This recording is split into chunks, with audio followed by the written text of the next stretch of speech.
Bonjour à tous, je suis Guillaume Lalu et je suis ravi de vous retrouver dans ce nouvel épisode de Course épique. Course épique, c'est le podcast Running et Trail qui vous fait vivre dans chaque épisode une histoire de course hors du commun. Athlète émérite, coureur confirmé ou anonyme passionné, quand la légende d'une course et la destinée d'un coureur se rencontrent, c'est dans Course épique qu'elle se raconte. Course épique, c'est un nouvel épisode chaque mercredi, mais c'est également chaque lundi matin un extrait de l'épisode à venir pour bien démarrer la semaine ensemble. Nous avons donc rendez-vous 2 fois par semaine. Et si vous souhaitez suivre notre actualité au jour le jour et découvrir les coulisses du podcast, je vous donne rendez-vous sur notre compte Instagram courseepique.podcast. Je vous propose de revivre le marathon du Mont-Blanc qui vient de se conclure il y a quelques heures à Chamonix avec 3 épisodes hors série qui mettent en lumière des profils de coureurs très complémentaires. Valérie Duong, une coureuse amatrice qui a débuté la course à pied à 40 ans. Hugo Deck, athlète élite et membre du team Adidas Terrex. Et enfin, Chloé Trespoch, athlète de haut niveau en snowboard cross, notamment double médaillée olympique. Un bien joli programme, vous l'aurez compris. Le moment est venu de laisser la place à Valérie pour le premier de ces 3 épisodes qui sera consacré aux 42 km du marathon du Mont-Blanc. Bonne écoute. Salut Valérie. Salut Guillaume. Bienvenue dans ce nouvel épisode de Course épique qu'on enregistre à Chamonix. Depuis le marathon du Mont-Blanc. On est réunis aujourd'hui car tu vas prendre le départ demain du 42 km. C'est ça. Comment ça va ? Eh ben, ça va super bien. Si à 6 ans, on m'avait dit que je serais là pour un 42 km sur le Mont-Blanc et que cerise sur le gâteau, j'allais faire un podcast avec toi, je me serais dit non, c'est pas de moi qu'on parle. Très heureux de te recevoir en tout cas aujourd'hui. On est Valérie le 24 juin. C'est aujourd'hui l'anniversaire de Lionel Messi, de Jonathan Lambert, de feu Jean-Luc Delarue, de feu Tiki Olgado et aussi de feu Claude Chabrol. Avec lequel de ces 5 personnes est-ce que tu aurais aimé, je sais pas si faire un 42 km, mais en tout cas prendre l'apéro? Lionel Messi, Jonathan Lambert, Jean-Luc Delarue, Tiki Olgado ou Claude Chabrol? Jonathan Lambert, parce que j'adore rigoler, il me fait trop marrer. Valérie, question classique d'ouverture de ce podcast. Est-ce que tu pourrais te présenter, mais tu n'as pas le droit de me parler de sport. Donc, qu'est-ce que tu veux bien dire de toi à nos auditeurs sur qui tu es et ce qui t'anime? Ok, alors je m'appelle Valérie et comme déjà mon prénom me trahit, j'ai 49 ans. Geneviève aussi, ça marche? Geneviève, ouais, c'est pas mal aussi. On peut pas mentir sur son âge avec ce prénom-là. Donc, je suis infirmière. Je suis plus spécialement puéricultrice, je travaille auprès des enfants. Et j'ai 2 enfants qui sont grands de 20 et 18 ans. Voilà. Tu es originaire d'où? Moi, je suis née en France, mais mes parents, ils sont d'origine vietnamienne. Ils ont émigré à l'âge mon père de 20 ans et ma mère de 19 ans pour fuir la guerre. Ils se sont rencontrés en France. Et du coup, moi, j'ai été élevée dans la valeur du travail. Et on travaillait, c'était travail, réussite scolaire, pour pouvoir bien s'intégrer et ne dépendre de personne. Voilà. Et tu vis où, dernière question? J'ai habité 26 ans en région parisienne et là, actuellement, depuis 15 ans, je suis sur les Bouches-du-Rhône, donc plus spécifiquement sur Aubagne et je profite des calanques à fond. Chanceuse. Ouais. Valérie, ça va aller vite, je pense, mais ton rapport au sport dans tes plus jeunes années, et même jeune adulte puis adulte, quelle place avait le sport dans ta vie? Donc, avant mes 40 ans, je faisais pas du tout de sport, puisqu'on faisait que travailler, bouquiner. Mes parents, ils faisaient pas de sport non plus. À l'école, j'étais toujours la dernière choisie au cours de sport. Et la persévérance, c'était que pour le travail, en fait. Le dépassement de soi, je connaissais pas ça en sport. Je comprenais pas pourquoi les gens couraient, d'ailleurs. Donc, tu n'as jamais eu envie, en fait. Non, tu t'es jamais accordé ce temps-là, c'était pas l'héritage que tu as eu, en tout cas. En plus, j'étais nulle, donc c'était pas ma passion, quoi. Voilà. Et tu suivais pas le sport par ailleurs? Il n'y a rien qui t'intéressait de le suivre à la télé ou des compétitions? Est-ce que des JO, ça pouvait te plaire, par exemple? Si, après, la Coupe du Monde de foot, j'ai suivi. C'est toute cette ambiance collective que j'adore, en fait. Mais le dépassement de soi en sport, je savais pas ce que c'était. Il y a eu un changement. Oui. Il y a une journée qui a changé ta vie. Ça s'est passé dans une salle de bain. Voilà. Est-ce que tu peux nous raconter ce qui t'est arrivé sensiblement à tes 40 ans, je crois? Voilà, à peu près 42 ans. J'arrive plus trop à situer. Mais effectivement, je me rappelle très bien de la scène. Ma fille, qui à l'époque était petite, est rentrée pour me dire quelque chose. Et puis, j'étais en train de me brosser les dents. Donc, elle a attendu que je finisse. Et je dis, ça y est, je viens de me brosser les dents, dis-moi ce que tu voulais me dire. Elle me dit, oh maman, c'est rigolo, quand tu te brosses les dents, il y a tes fesses qui font floc-floc. Et là, je me suis dit, c'est pas possible, il faut que je me prenne en main. Ça a été un petit coup pour le moral ou ça a été justement, ça t'a donné envie, ça t'a motivé à passer à l'action? Ça a été un déclic. Alors, je me suis dit à ce moment-là, quel sport je pourrais faire? Et à cette époque-là, j'ai une copine, Odile, qui m'a motivée pour faire la Color Run, un 5 km sur Marseille, sur du plat. Je me suis dit, pourquoi pas. Donc j'ai commencé comme ça. C'était quelque chose dont tu avais conscience à ce moment-là, d'être en déficit de sport? Enfin, est-ce que c'est malgré tout quelque chose que tu constatais? Est-ce que ça a vraiment été un électrochoc quand ta fille t'a dit ça? Ou est-ce que tu ne voyais pas ça, en tout cas, de cette façon-là? En fait, avant, j'avais pas l'occasion de m'en rendre compte puisqu'on est focalisé sur les enfants qui sont en bas âge. On prend pas soin de soi. Et à cette époque-là, ils étaient plus grands et je me suis dit, c'est le moment de m'occuper de moi. Donc je me suis dit, pourquoi pas cette Color Run. Comment est-ce qu'ils se sont passés les tout débuts avant même cette Color Run? Parce qu'il faut une première fois choisir ce matériel et puis chausser les baskets une première fois. Les débuts, ils sont à peu près pour tout le monde, je pense, très compliqués. Voilà. Comment toi, ça s'est passé? Tu as commencé par faire 1 kilomètre, un quart d'heure, 20 minutes. Enfin, voilà, comment s'est passée la progression? Et puis surtout, comment toi, tu as abordé ça? Est-ce que tu as pu être découragé ou au contraire, assez vite, tu t'es pris au jeu d'aller chercher 200 mètres de plus ou 3 minutes de plus sur tes entraînements? Alors le début, c'était horrible. J'ai couru 1 kilomètre, j'étais au bout de ma vie. Et j'allais au parc, donc un tour, ça faisait 1 kilomètre. Donc tous les jours, l'objectif, c'était de maintenir ce kilomètre et d'augmenter petit à petit 1 kilomètre, 1 kilomètre 5, 2 kilomètres, 2 kilomètres 5. Et j'avais donc 1 mois pour me préparer pour faire le 5 kilomètres. En soi, c'est pas énorme, mais pour moi, c'était une petite victoire à chaque fois que j'arrive à grignoter un demi-kilomètre. Et le fait de m'être inscrite, de me dire je vais faire ça avec ma copine, il va y avoir une ambiance de fou, ça m'a hyper motivée et j'ai rien lâché. Ta motivation, elle tenait au fait que tu aies un objectif. C'était important pour toi d'avoir cette perspective, d'avoir cette course et ce 5 km pour trouver l'envie d'y aller de façon régulière. Sans ça, est-ce que tu aurais pu le faire avec autant de discipline ou c'était indispensable d'avoir une perspective? C'est vrai que maintenant, en y pensant, d'avoir cet objectif, ça m'a bien maintenu dans le cap de continuer parce que je m'étais entraînée. Je crois que cette Color Run, c'était en plein été. Il faisait super chaud et donc de savoir qu'il y avait cette échéance-là, ça m'a motivée. Comment tu revenais là de ces premiers entraînements? Est-ce qu'il y avait très vite de la satisfaction malgré tout? Tu vois, ces premiers kilomètres que tu courais, est-ce que quand tu étais sous la douche, juste après, tu sentais déjà des bénéfices ou c'était plutôt le côté c'est dur, c'est compliqué qui prenait le dessus? Non, j'avais pas encore de bénéfices. Je pense que c'est après quand on fait la pratique du sport de façon régulière et au bout d'1 heure de course à pied qu'on ressent vraiment les endorphines, mais à cette époque-là, je les sentais pas encore. Comment elle s'est passée cette Color Run? De quelle couleur t'as fini? J'imagine multicolore. Et surtout, qu'est-ce que t'as ressenti, le fait d'avoir un dossard? C'est quoi? C'est une distance, c'est 5 km, c'est ça, c'est un tout petit, ouais. Qu'est-ce que ça t'a apporté? Est-ce que ça t'a révélé quelque chose? Tous les kilomètres, on arrive sous une arche et nous jette de la poudre colorée.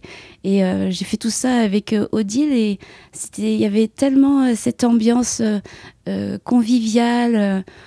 C'était tellement agréable que je me suis dit, c'est bon, ça me plaît trop, j'ai envie de continuer, quoi. Donc, tu avais déjà en tête, quand tu dis continuer, c'était déjà se projeter sur une nouvelle course ou c'était dans un premier temps continuer à courir? À courir, ouais. Tu as eu ensuite une autre forme de révélation qui a été les sentiers, la nature, le trail.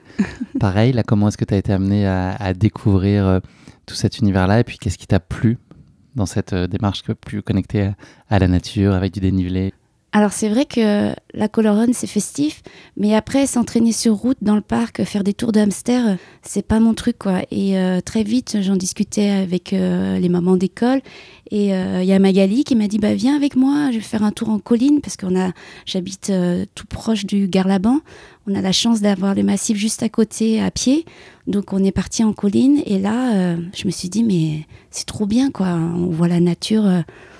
Tout autour de soi, il y a les oiseaux qui chantent, c'est trop agréable. Et donc du coup, à partir de là, je m'entraîne que en sentier et j'ai fait que des courses de trail. Ciao la route. C'est ça. On se reverra pas. Tu as passé donc 4 années ensuite sur une pratique, on va dire relativement modérée, avec formats 15 à 20 km. Ouais. C'était un niveau de pratique et d'engagement qui t'allait bien, qui était compatible avec aussi ta vie par ailleurs, ta vie familiale et professionnelle. C'était le bon mode opératoire pour toi?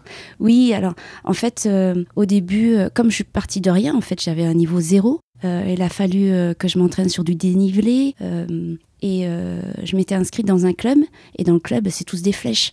Donc moi, en fait, mon objectif, c'était de courir... D'être une fléchette? Non, même pas. C'était d'arriver à les suivre, de ne pas être un boulet pour eux. Parce qu'au début, j'étais un vrai boulet, mais comme je suis rigolote, je pense que j'étais tolérée. L'humour sauve bien des choses. C'est ça. Et donc, mais même maintenant, en fait, je cours toujours avec des flèches. Et mon objectif, en fait, pour progresser, c'est pas de faire des podiums, parce que je sais que j'aurai jamais ce niveau-là, mais c'est de pouvoir faire des sorties avec eux et de pouvoir en profiter.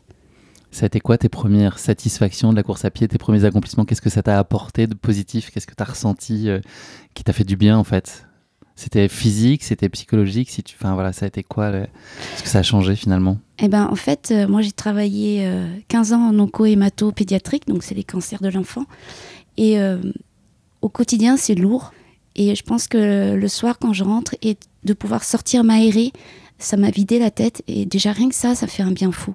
Tu as continué ton avancée ensuite. Tu as fait le grand saut après, donc ces courses d'une vingtaine de kilomètres.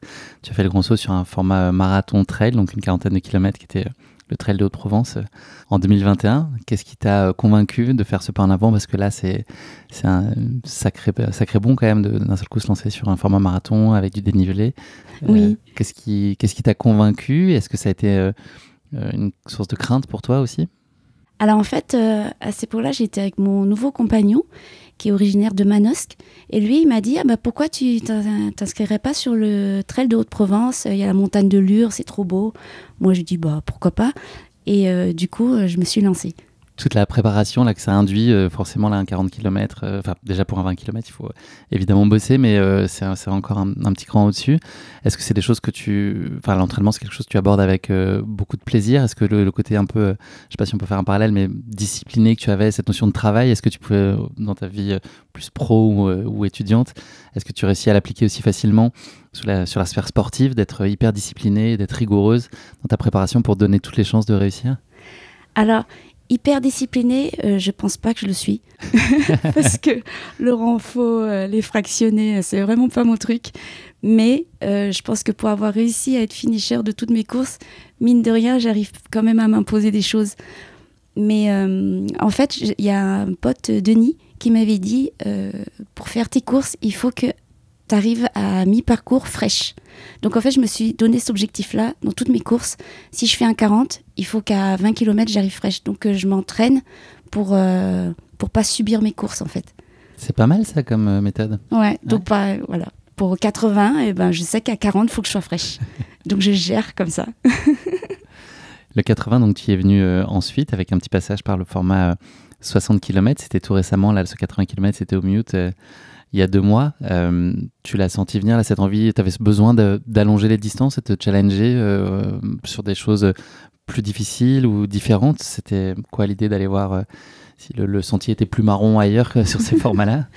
En fait, avant d'arriver au 80, j'ai fait le 60 de la Transgrande Canaria et j'ai cherché une course le jour de mon anniversaire, le 5 mars. Donc, soit le 5 mars, c'était la course de la Sandbaume, soit c'était la Transgrande Canaria.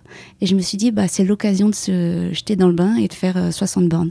Donc, après, je me suis prise au jeu et je me suis dit, voyager, découvrir le pays et en même temps profiter d'une course, mais c'est le top, quoi. C'est tout en un. Et donc, j'ai regardé où je pouvais aller. Et quand j'ai vu le Mute, toutes les images qu'il y a autour, c'est impressionnant. Enfin, je me suis dit, pourquoi pas. Et tu l'as fait. Ouais. Si je te croise sur une course demain sur les sentiers, t'es quel genre de personne? Est-ce que t'es plutôt introverti, concentré, dans la souffrance? Est-ce qu'au contraire, tu disais que t'aimais bien faire des blagues, etc. Est-ce que t'es plutôt très ouverte à l'autre et c'est un temps de partage aussi pour toi sur les sentiers? Comment est-ce que toi tu gères tes courses? De manière générale, on a parfois des coups de mou, mais voilà. Sur les courses, j'ai remarqué entre les courses nationales et les courses internationales, c'est pas du tout pareil pour moi, parce que moi, ce que j'adore, c'est justement discuter avec les gens que je retrouve. En fait, je les dépasse, ils me redépassent, on se retrouve au ravito, on discute, on rigole, on s'encourage. Et c'est tout ça que j'aime dans les courses, quoi, cette ambiance-là. Et sur les courses internationales, comme il y a la barrière de la langue, on partage moins de choses. Mais bon, ça n'empêche que je me suis fait pote avec Fernando sur le Mute. C'était cool, un Portugais. Trop sympa. Salut Fernando. Salut. Bom dia dans les matins, je crois qu'on dit ça. Et derrière ça, il y avait aussi cette idée d'aller découvrir un peu des différents coins du globe, d'aller faire des courses aussi à l'étranger. Ça pouvait être aussi une source de motivation pour toi? Là, en décembre, on est parti en Thaïlande. Et en fait, c'était... Pour la Doi Intanon? C'était même pas... C'est complètement hasard. On avait dit, avec le Covid, on n'a fait que des voyages en Europe. Et on s'est dit, bah tiens, on va s'offrir la Thaïlande. Et je me suis dit, je vais regarder s'il n'y a pas une course qui tombe sur la période de vacances. Et incroyable, il y a le Doi Inthanon, la course phare UTMB de l'Asie, qui tombait pile poil. Donc je me suis inscrite et voilà. T'es partie à la pêche aux stones, aux Rolling Stones. C'est ça, les pierres précieuses. Du coup, j'en ai 4. Il y a un objectif pour l'année prochaine. En 3 lettres. Le CCC.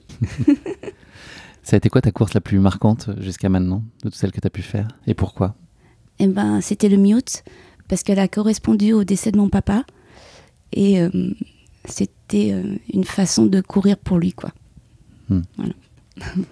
La course à pied, elle t'a appris quoi sur toi jusqu'à maintenant? Là, ça fait donc quelques années que tu pratiques maintenant. Qu'est-ce que ça te dit de toi? Eh ben, en fait, la course à pied, j'aurais jamais cru que j'y serais venue.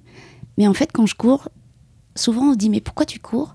Et je me dis, en fait, je cours parce que je me sens vivante. Et c'est quoi de se sentir vivante? C'est de profiter du moment présent, mais pleinement, quoi. De se dire, je cours, et puis j'entends les oiseaux qui chantent, il y a le lapin qui coupe le sentier. Enfin, d'être attentive à tout, d'entendre sa respiration, son cœur qui bat, et de se dire, purée, mais quelle chance j'ai d'être en vie, en bonne santé, et de pouvoir courir, quoi. La course à pied, tu as réussi à lui trouver une place comment dans ton quotidien? Tu nous parlais de ton métier d'infirmière, la vie de famille avec les enfants en bas âge. On peut assez vite voir à quoi ressemblent les semaines, ou en tout cas ils étaient ados à ce moment-là. Est-ce que tu arrivais à placer ça facilement dans ton agenda du quotidien? C'est pas évident, mais comme les collines, elles sont à 5 minutes, même pas de chez moi à pied, il suffit que je rentre, je chausse mes baskets et je ressors. Donc j'y arrive quand même. Tu parlais là juste avant de le fait de se sentir vivant, et finalement d'avoir cette chance-là. C'est des choses que je pense on doit tous mesurer quand on a la possibilité de pratiquer sans contrainte. Il y a une cause qui t'est chère, je pense, que tu as envie de partager aussi avec nos auditeurs. Tu m'en as parlé. Ouais. Et je te laisse le micro ouvert pour que tu nous racontes aussi, faire passer des messages qui sont importants pour toi. C'est ça. En fait, il y a 2 jours, là, c'était la journée nationale de réflexion sur les dons d'organes. Et j'ai travaillé donc 15 ans en service d'onco-hémato où les enfants, certains sont en attente de greffe de moelle osseuse. Là, je suis dans un service où il y a des greffés rénaux, cœur, poumon, foie, des enfants. Et il y a vraiment l'avant et l'après. Et c'est incroyable de se dire que par le don d'organes, on arrive à sauver des vies ou améliorer énormément la qualité de vie d'un enfant, puisque je travaille auprès des enfants, mais de n'importe qui. Ce qu'il faut savoir, c'est qu'on est tous donneurs de 15 jours jusqu'à 90 ans. Et il faut... en fait, c'est pas pour dire il faut absolument donner. Il faut que tous, on en parle à nos familles, pour que nos familles connaissent notre positionnement par rapport au don d'organes. Si oui, on est OK pour donner, ou sinon, ou si on refuse. En fait, concrètement, comment ça se passe? S'il y a un décès brutal, donc on se retrouve en réanimation. Et là... je détaille tout. Ouais. Donc, on se retrouve en réanimation et les médecins déclarent la mort cérébrale. Donc, une fois qu'ils déclarent la mort cérébrale, tous les organes vitaux sont maintenus en fonctionnement, mais l'attestation de décès est donnée. Donc, à ce moment-là, ils contactent les familles, ils consultent le registre des refus. Et si la personne s'est inscrite dessus, donc ils ne prélèvent pas. Et s'il n'y a pas d'inscription sur le registre des refus, ils contactent la famille pour savoir le positionnement du défunt. Et c'est là qu'arrive souvent la difficulté, c'est d'arriver à déterminer le choix du défunt, puisque la famille, elle se retrouve dans une double peine, c'est-à-dire déjà gérer le décès, accuser le coup, parce que souvent c'est des morts brutales, AVC, accident de la route, arrêt cardiaque, mais en plus ils doivent se prononcer au nom du défunt alors qu'ils ne savent pas la décision et ils se demandent si le choix qu'ils donnent, ça respecte le choix du défunt. Donc c'est important pour tous d'en parler de notre vivant. Et de signifier son choix, oui ou non, est-ce qu'on est prêt à donner? C'est ça. Après, une fois que la famille dit, bon, ok, le défunt accepte de donner, donc là, il consulte les fichiers des receveurs et il prélève les organes que s'ils ont trouvé un donneur. C'est-à-dire, ils ne prélèvent pas un organe pour le mettre en stock, quoi. C'est une fois qu'ils ont défini un donneur, un receveur, là, ils prélèvent l'organe et à ce moment-là, c'est la course contre la montre parce que, par exemple, un cœur, il y a 4 heures de temps entre le prélèvement et la transplantation. Et le rein, c'est 24 heures, donc voilà. Et nous, après, du coup, on suit les enfants, donc avant greffe et après greffe. Merci d'avoir passé ce message, en tout cas. Exposez votre choix, si vous en avez la Voilà, possibilité. c'est ça. Et par exemple, moi, à une reco, j'ai rencontré Thomas, double greffé à l'âge de 2 ans du foie, et après, greffé à 25 ans du rein. Et il dit que c'est une deuxième vie, quoi. Maintenant, il fait du triathlon, il a fait un Ironman, enfin, il s'arrête pas. C'est une décision qu'on doit signifier officiellement ou c'est juste le partager à sa famille qui à ce moment-là sera consulté et pourra donner un avis éclairé? C'est ça, juste le partager à sa famille. Et si on refuse, il suffit juste de s'inscrire sur le registre des refus. Et on peut par exemple dire je refuse de donner mon cœur. Là, on inscrit son cœur sur le registre des refus. Mais ça veut dire qu'on accepte de donner tout le reste. Ok. Voilà. Merci beaucoup. On va passer à une rubrique du podcast qui s'appelle le questionnaire de Proust. Oula. J'ai 3 questions pour toi, attention. La première, c'est l'accomplissement qui t'apporte le plus de fierté. Qu'est-ce qui te rend fier dans ta vie? Oh là là, brûle pour point comme ça, sans y réfléchir, c'est dur. Je suis sûre que tu as la réponse en toi. Oh là là, eh ben, c'est de voir que mes enfants, ils sont indépendants et heureux. Je sais pas quoi te dire d'autre. Bah, c'est bien ça. Moi, je prends ça comme réponse, j'achète. Voilà. Deuxième question, un jour parfait pour toi. Qu'est-ce qu'il faut qu'il y ait dans une journée parfaite? Dans une journée parfaite. Elle peut prendre plein de formes, mais voilà, c'est quoi les ingrédients que tu aimerais y trouver? Eh ben, une journée parfaite, c'est de me dire que la vie est belle et que je me sens vivante, justement. Donc, soit en courant, soit en mangeant. Mais... Parfois les deux en même temps. C'est ça. Une soirée entre potes, un apéro au sunset au bord de plage, un truc qui fait que tu te dis « Waouh, c'est trop beau ». Là, on est pas mal, hein. Franchement, il est encore tôt le matin, là, il est 10h34. Ouais. Mais ça ressemble pas mal à une journée parfaite jusqu'à maintenant. Là. Il y a plein soleil à Chamonix, cette ambiance de course. Ah, c'est trop chouette. C'est grisant, c'est vraiment chouette. Ouais, quelle chance. Un moment qui a changé ta vie pour toujours. Un moment qui a changé ma vie pour toujours. C'est la dernière question. Dans le positif, ou peut-être moins, en tout cas, un moment majeur de ta vie. Il peut y en avoir plein, mais voilà, celui auquel tu penses là. Eh ben, le moment qui a changé ma vie pour toujours, ado, j'étais assez râleuse. Et en fait, après, j'ai voyagé en Inde et je me suis dit, non mais c'est horrible quoi. Je me suis dit, la condition de la femme là-bas, mais quelle chance d'être née en France, d'être femme en France et d'être libre quoi. Et je me suis dit, il faut que j'arrête de râler en fait. Et maintenant, je profite de tout. Merci beaucoup Valérie. Je vais maintenant présenter brièvement la course, donc le format 42 km. Le marathon du Mont Blanc, il est né lui en 1979, mais le 42 n'a été créé qu'en 2003. Et le marathon, il s'est imposé donc au niveau international comme une épreuve reconnue et aussi redoutée. Depuis sa création, l'arrivée de la course s'était tenue toujours en altitude à plan Prat, à l'exception de 2014 où l'arrivée des mondiaux de skyrunning s'était déroulée dans Chamonix en raison d'un changement de parcours qui était imposé par des conditions météo difficiles. Aujourd'hui, les contraintes sécuritaires, logistiques, météorologiques conduisent les organisateurs à repenser l'arrivée de leur épreuve phare. C'est donc désormais en plein cœur de Chamonix et sous les applaudissements et la ferveur du public que tu vas arriver, c'est sûr, et que les 2299 autres participants de ce 42 km du Mont Blanc vont, je l'espère, franchir la ligne sur la place du Triangle de l'Amitié, où aura lieu le départ quelques heures avant. Cette course, elle regroupe aussi les meilleurs coureurs de la discipline qui se livrent une bataille haletante dans un décor de rêve, on peut le dire.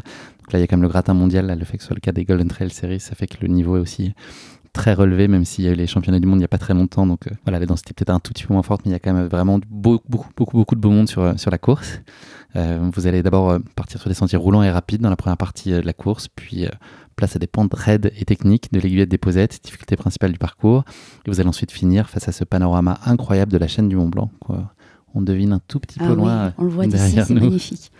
Ça donne envie d'y aller avec toi en tout cas là sur cette course, oui. Juste en parlant.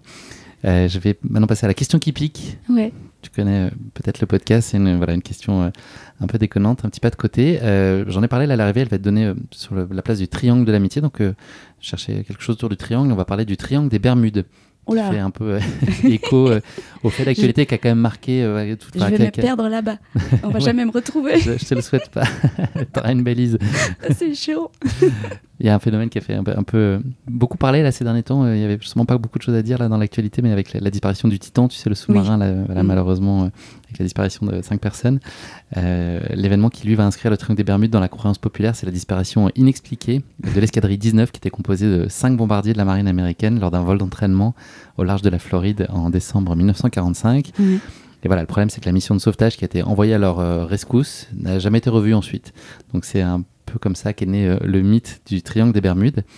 Ma question qui pique pour toi, là, c'est simple, c'est un vrai faux. Ouais. Est-ce que cette zone, elle est, selon les statistiques, vraiment plus dangereuse que d'autres endroits du monde équivalents? Je crois que oui, non? Mais non. Ah bon? Mais non, c'est faux. Il y a un rapport du Fonds mondial pour la nature, la WWF, qui date de 2013, qui dit que cette zone située entre la Floride, Porto Rico et l'archipel des Bermudes, c'est immense, hein, c'est 50 000 km², ne fait même pas partie des endroits navigables les plus dangereux dans le monde. Et selon l'Agence américaine d'observation océanique et atmosphérique, il n'y a aucune preuve que des disparitions mystérieuses se produisent avec une plus grande fréquence dans le triangle des Bermudes, qui n'a par ailleurs aucune reconnaissance officielle. C'était juste des boulets, les gars, quoi. Voilà, c'est juste, a priori, c'est quand même des causes accidentelles. Certains avancent cependant que le triangle des Bermudes renferme des vortex qui mènent vers une dimension parallèle. D'autres pensent qu'il habite une base extraterrestre secrète.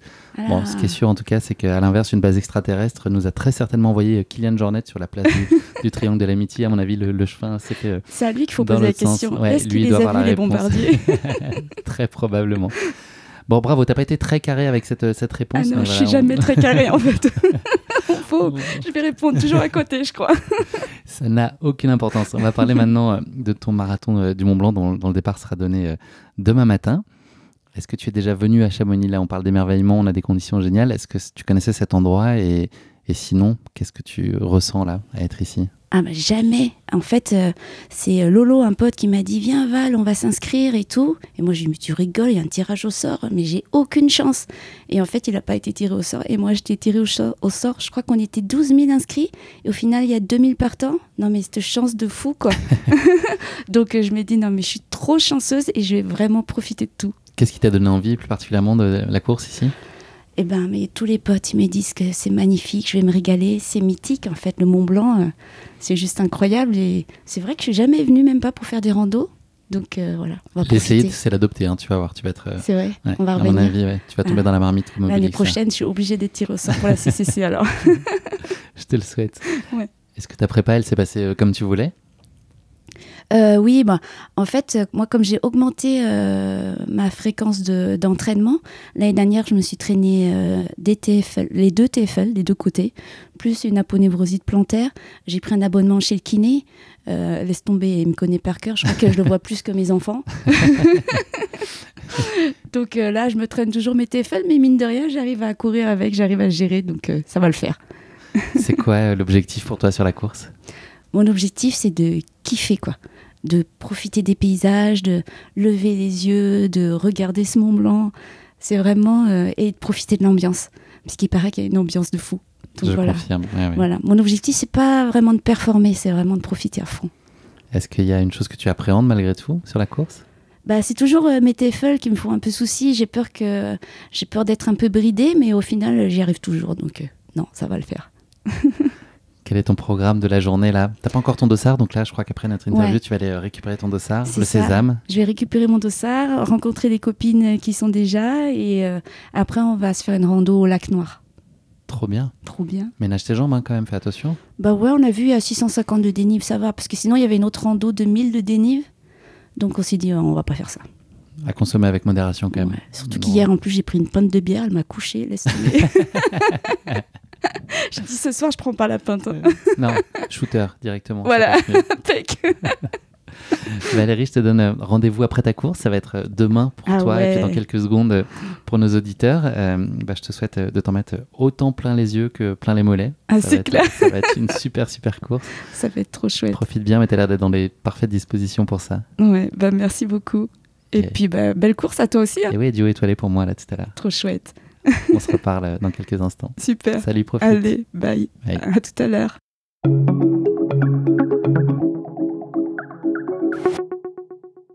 Salut Valérie. Salut Guillaume. On s'est à peine quitté que déjà on se retrouve. Et ouais. Quel plaisir.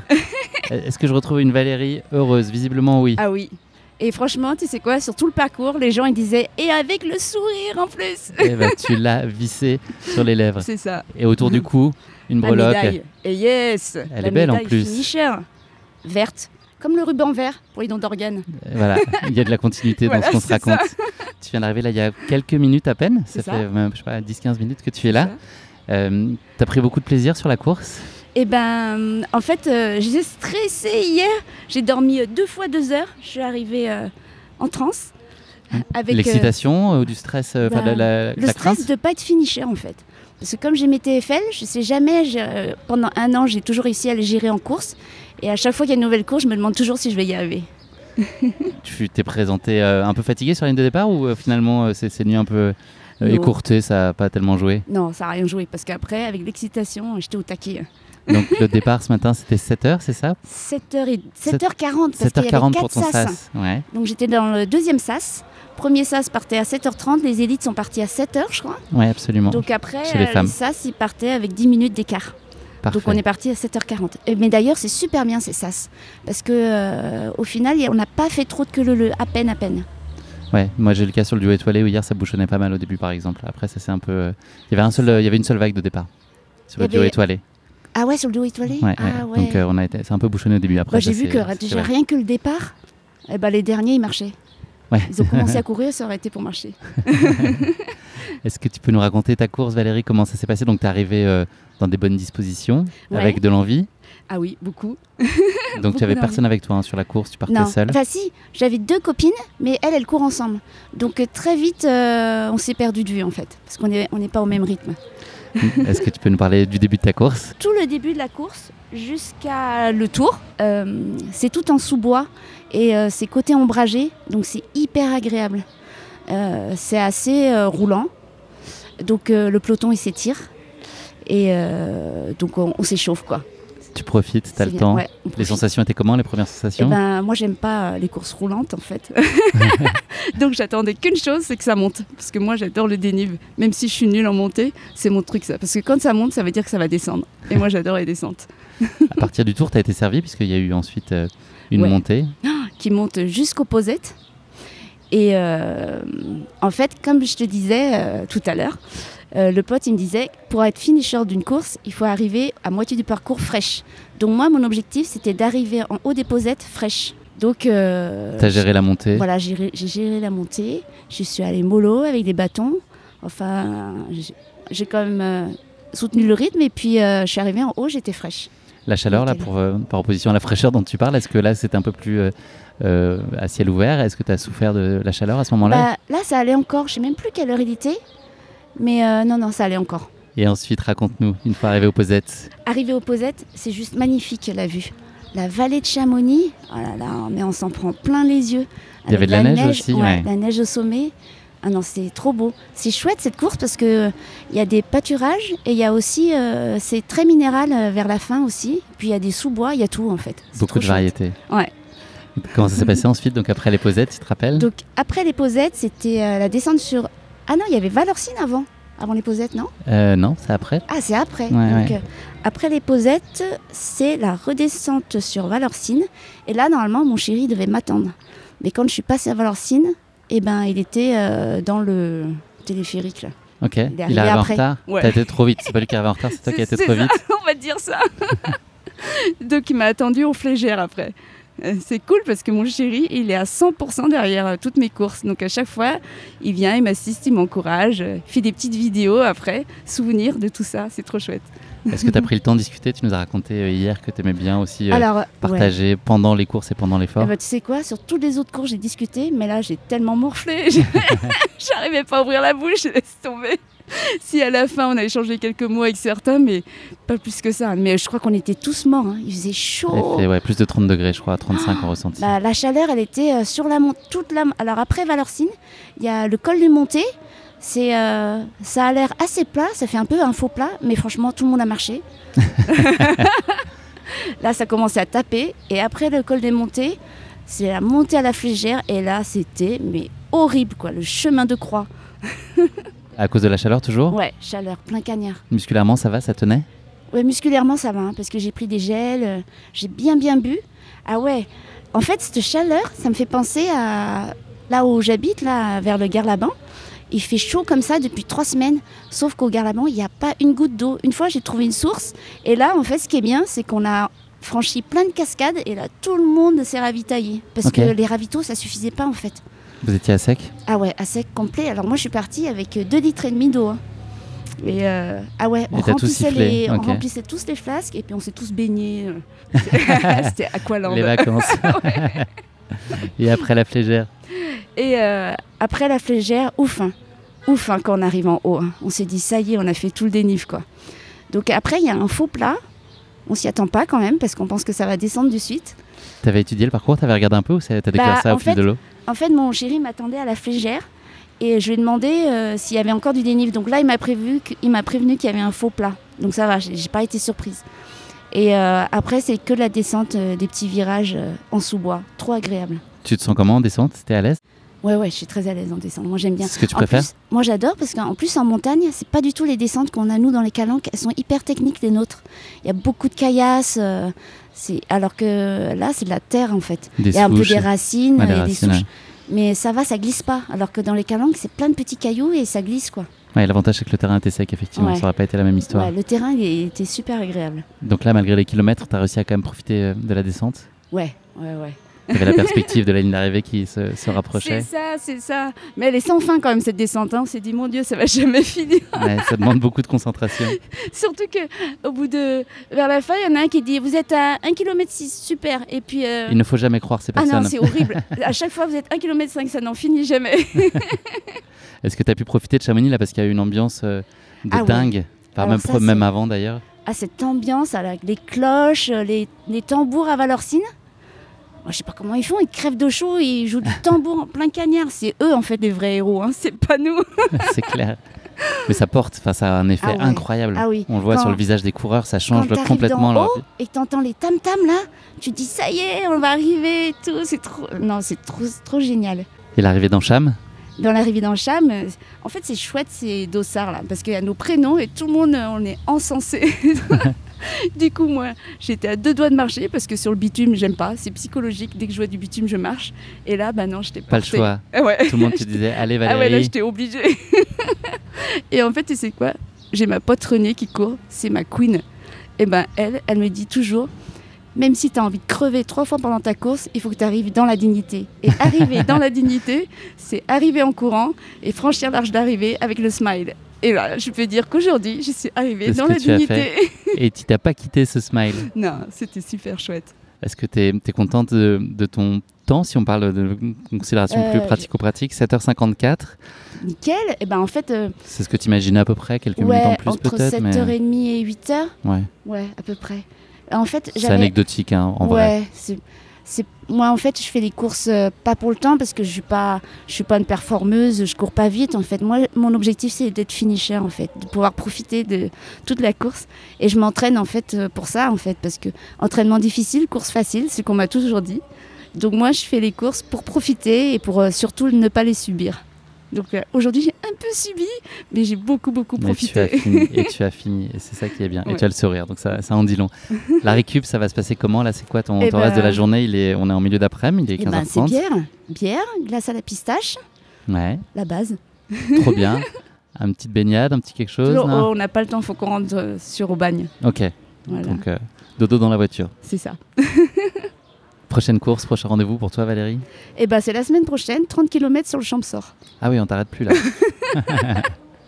Et après, c'est le Queyras au mois d'août, 62 km. Ok. Et plus tard dans l'année? Et après, dans l'année, alors c'est calé encore? Le programme reste à faire. D'accord. T'as envie de quoi? Je m'étais dit... Quel genre de course? Sercheux. Ouais. C'est soit un 65, soit un 60, soit un 45 à Sercheux. Et après, il y avait soit les Templiers, mais c'est trop roulant.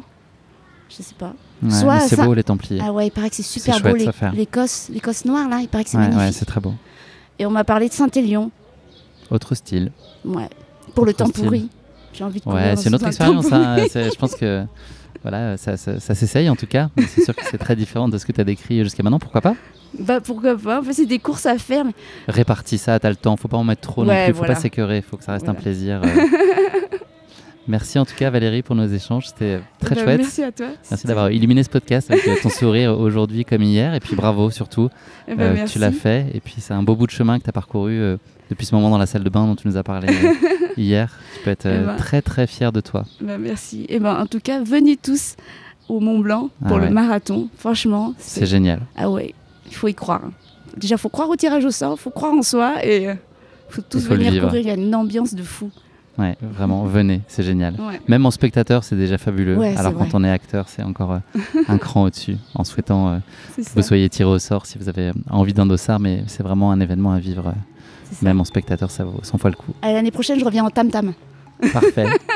Nickel. Et sur le 90, C'est ça. on compte sur toi, toujours avec le sourire. Salut Valérie. Allez, bye bye.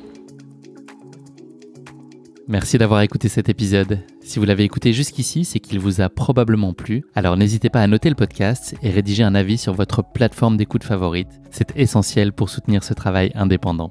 Cela ne vous prendra que quelques secondes et ça change beaucoup de choses pour le podcast. Et pour être sûr de ne manquer aucune course épique à venir, n'oubliez pas de vous abonner sur votre plateforme d'écoute. Merci encore infiniment pour votre soutien, votre fidélité et vos chaleureux messages que je lis et auxquels je réponds avec un immense plaisir. S'il vous plaît, continuez. À très bientôt pour une nouvelle course épique, évidemment.